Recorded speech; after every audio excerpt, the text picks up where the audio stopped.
زۆر سپاسی بە خێراتنیان دەکەین بۆ ئەو ئیجتیماع ئەوڕۆ باسی ئەوەمان کرد کە ئیسلام دەورێکی چۆن دەورێکی باشی هەیە لەسەر حیاتی ئیجتیماعی هەڵەبجەیە و چۆن بتوانین ینی سەرکەوتوی پێ بکەین.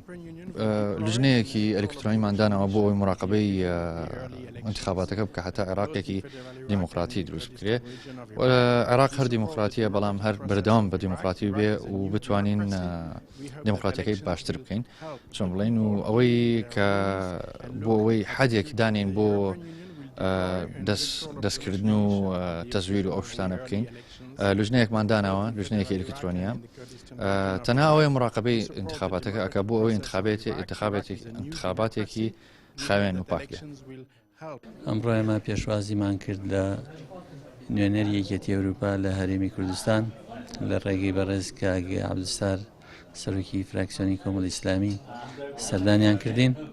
باسمان لە کۆمەڵێک پرس کرد لەوانە هەڵبژاردننی داهاتوی عێراق و بارودۆخی پارێزگای هەڵەبجە شێوەی خزمەتگوزاریەکان چۆن بتوانرێت کە یەکێتی ئەوروپا خزمەتگوزاریەکانیان بێنە سنووری پارێزگای هەڵەبجە بۆ چەندین دید و بۆ چۆن لە بارەوە مناقشەیەکی زۆرمان دەسەر کرد.